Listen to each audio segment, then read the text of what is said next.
What's up, you guys? It's Graham here. So let me tell you a quick story about what just happened. I was going about my day, a normal day just like any other, and I decided to open up the internet to see what people were talking about and what was happening in the world. And by pure chance, when I opened up my computer and then took the initiative to go to www.cnbc.com/makeit, there it was just glaring back at me from the glowing light of my computer screen in big bold font. Nearly 1 in 3 American workers run out of money before payday, even those earning over $100,000. And once I read that, I was appalled. It was like a train wreck you can't help but look at while you sit there and wonder to yourself, why haven't I already smashed the like button for the YouTube algorithm? And then after doing that, you shift your focus back to another alarming question. How can someone earning over $100,000 a year still be living paycheck to paycheck? It doesn't make any sense. After all, maybe this wasn't the entire picture because the survey only gathered data from 2,700 US adults working in companies with over 500 employees. Maybe that has something to do with it, and if we just broadened our horizons, we might see a different outcome. So I went back to my #1 trusted private investigator research tool,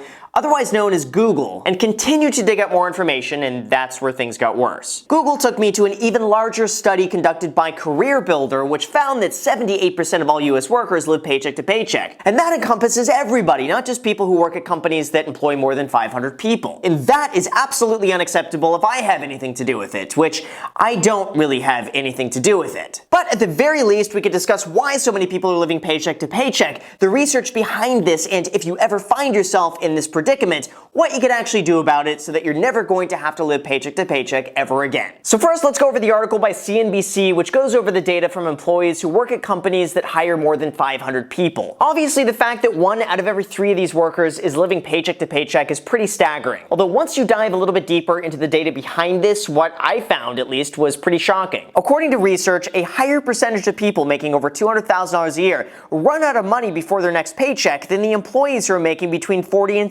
$55,000 a year. Not only that, but the percentage of people living paycheck to paycheck is almost consistent throughout every single income bracket. Which really makes you think, how are there just as many people struggling at $160,000 a year as there are at $40,000 a year? Shouldn't the person who's making 4 times more money not have to worry about these things? And shouldn't you be less likely to live paycheck to paycheck with the more money that you make? Well, speaking about being concerned about these problems, when surveyed, it was found that being concerned about your financial situation was also almost consistent throughout every income bracket, regardless of how much money they make. Which just goes to show you that more money doesn't always lead to more problems. In fact, you have the exact same amount of problems. Our other survey doesn't make things look any better either, with 3 in 4 workers saying that they're in debt. But here's where things get interesting, because it seems like we're just going down this bottomless pit of emptiness and despair until I came across a question that started to make some sense, and now all of this data begins adding up. When asked, it was found that only 32% of the nearly 3,500 full-time workers who were surveyed use a budget. Or in other words, if we flip this one around, 2/3 of people are not tracking where their money is going. Now, I'm not going to go so far as to suggest that creating a budget and tracking your spending is going to solve everyone's money concerns and problems. But given that 78% of American workers are living paycheck to paycheck and 68% of American workers don't have a budget, I think it's potentially safe to conclude that there's some level of correlation between the two, and that a lack of a budget maybe coincides with the lack of leftover money every month. But of course, we should try to dig a little bit deeper to figure out where this is coming from. And to do that, I went back to my handy private investigator research tool of Google to pull up the Modern Wealth Survey by Charles Schwab. And what they found was that in terms of spending, social media had the most negative influence on money management, with nearly 50% of millennials saying they're more likely to spend money on experiences from something they saw on Instagram, and almost half would spend more money to do things with their friends. And obviously, there's a bit of a cognitive dissonance going on here, because almost 60% of those people consider themselves savers, and 65% said that they were willing to sacrifice spending now in order to save money for the future. Although I suppose, as much as people think they would like to cut back, a lot of them don't and won't. According to the very same study, the average American is spending almost $500 a month on non-essential spending. And when asked what they would not give up on spending, regardless of their financial situation, 21% said that they would not give up cable, 19% said that they'd continue going to eat out, 17% said that they still travel, 13% said that they'd continue education, 13% also said that they would continue buying gifts for people, and 11% said that they'd continue spending money on alcohol. Which makes you think, how many people living paycheck to paycheck have an income problem, or instead, maybe they actually have a spending problem? Especially if 2/3 of people do not track their spending or have a budget, and the average American is spending $500 a month on non-essential items that could otherwise be saved and invested. Well, in a way, it could certainly be both, but it's not helping that financial literacy skills have been declining over the last decade, with millennials seeing the largest drop in education. And even though less than 35% of adults could answer basic money questions correctly, 71% of participants gave themselves a high score when assessing their money savvy in 2018. So there's obviously a big disconnect between how well people think they handle money and how well they actually handle money. And this is, at its core, what's known as the Dunning-Kruger effect. And these are the topics I love talking about, because as much as we want to believe that personal finance is just looking at numbers and calculating them on a computer screen, I believe a big component of that is emotional and psychological. So going back to the reason why people think they're better at handling money than they actually are, here's why. The Dunning-Kruger effect finds that low performers are unable to recognize their own competence, which is the reason why they view themselves as better and more knowledgeable than others. Or in other words, the very knowledge and skills that it takes to be good at a certain task are the very same qualities it takes to recognize that you are not so good at the task. So if a person lacks that ability in the first place, not only are they going to be bad at the task at hand, but also ignorant to their own badness. On the other side of the spectrum, though, those that are experts and are knowledgeable on a subject actually tend to underestimate their own abilities, because they assume in relation to themselves that everyone else is just as equally knowledgeable as they are. So this definitely goes both ways, and all of us fall into this in one subject or another. But since personal finance is the topic of this video, and personal finance is a skill that's been declining over the last decade, it is not surprising that financial literacy is down, while at the same time our inability to recognize that is up. So without going into any more mumbo-jumbo on research and studies, here's what I think is going on. First, it's not surprising that just as many people are living paycheck to paycheck at $200,000 a year as there are at $50,000 a year. Even though I don't have any conclusive research to back this up, I believe that the type of person to overspend at $50,000 a year is just as likely to overspend at $200,000 a year. Which is why overall spending increases in proportion to your income. Even if they're barely scraping by at $200,000 a year, increasing their income to $500,000 is not going to solve the underlying issue. This could even be a derivative of Parkinson's law, which states that our work expands to fill the time allotted for it. Or in this case, our spending expands to fill the available income. And once you're on that path, it's really difficult to get off.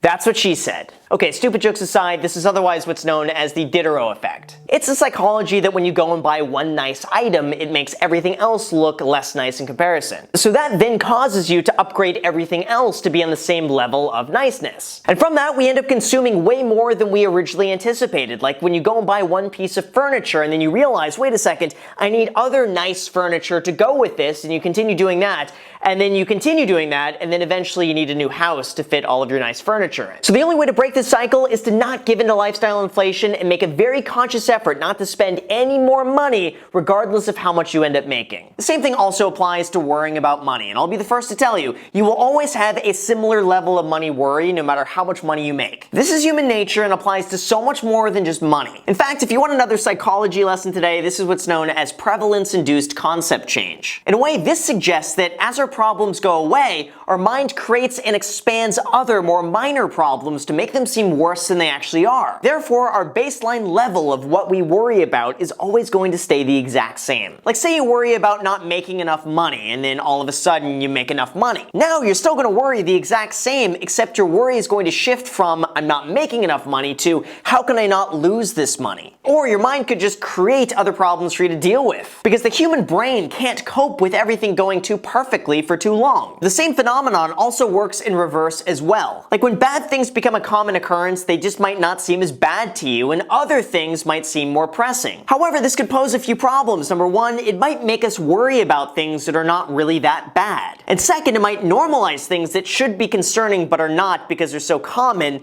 like not smashing a like button for the YouTube algorithm. So at least for from that perspective, we can understand the psychology behind why people can't save money, why they spend as much money as they make despite how much money they make, and why people are always going to worry about money until the end of time. But if you take a proactive approach to fixing this problem, it can make a difference. Here's the thing, I don't want to dismiss the issues of wage inequality, wage stagnation, or other macroeconomic issues that we largely just don't have control over, because those certainly do exist and do make an impact on how much money we save and spend. However, at this point, I'm a firm believer in focusing on the things that we have full control over now, and what we could actually do to take a positive step in the right direction today. And part of that comes with taking responsibility for our own actions, and realizing that we could direct our finances in any way we choose, and all of that begins with budgeting. Since less than 1/3 of the workers surveyed had a budget, and 78% of them are living paycheck to paycheck, I think making a budget should be the very first thing on the list for anyone who wants to break that cycle. To me, that's even more important than finding a new job or making more money, because again, if the underlying problem isn't solved, it's likely to just continue. So to make a budget, I would highly recommend the free resources like mint.com and personalcapital.com, which will automatically track your income and expenses and then give you a detailed breakdown of where every last dollar is going. By doing that, you could better identify the things you do not need to be spending money on and then create a budget to cut back. If Americans are spending on average $500 a month on non-essential spending, then for sure there is room to cut back. Even saving an extra $200 a month could add up to a substantial amount of money in the future if you just invest it. Doing this is all about seeing the delayed gratification for your efforts and realizing that every $100 a month that you save now can add up to a lot of money in the future. And having that peace of mind with money in the bank can allow you to take more risk with your career that could end up making you more money, that could allow you to save the difference and therefore stop living paycheck to paycheck. The second, to help stave away lifestyle inflation, I highly recommend that you save your money first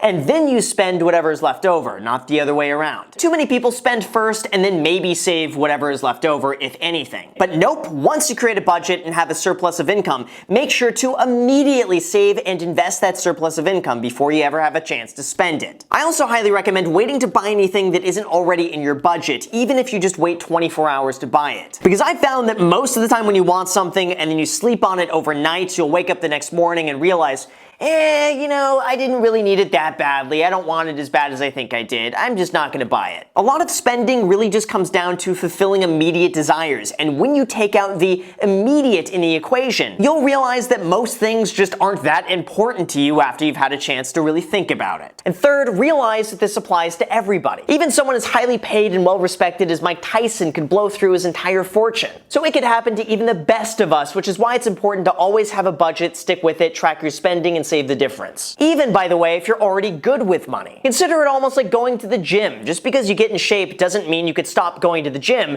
because it's going to the gym that got you in shape in the first place. Everyone could benefit by taking personal responsibility, focusing on what you can control, creating a budget, tracking your spending, and then saving the difference. And then after all of that is done, you could focus on increasing your income so that way you have more money left over to save and more left over to smash the like button for the YouTube algorithm. So with that said, you guys, thank you so much for watching. I really appreciate it. As always, if you've not already subscribed, make sure to do that and hit the notification bell. Also, feel free to add me on Instagram. I post here pretty much daily, so if you want to be a part of it there, feel free to add me there. As on my second channel, The Graham Stephan Show, I post there every single day. I'm not posting here. So if you want to see a brand new video from me every single day, make sure to add yourself to that. And lastly, if you guys want 2 free stocks, use the link down below in the description. Webull is going to be giving you 2 free stocks when you deposit $100 on their platform, and one of those stocks can be valued up to $1,400. So again, if you want those 2 free stocks, use the link down below. Let me know which 2 free stocks you get. Oh, and lastly, for anyone who's asked me for mentorship or coaching or consulting or anything like this, I do have a brand new mentoring group down below in the description. I will link to that as well. We meet every single Sunday, 9 a.m. Pacific Standard Time, and I might incorporate a few other days and times on that as well. So if you're interested in the mentorship program,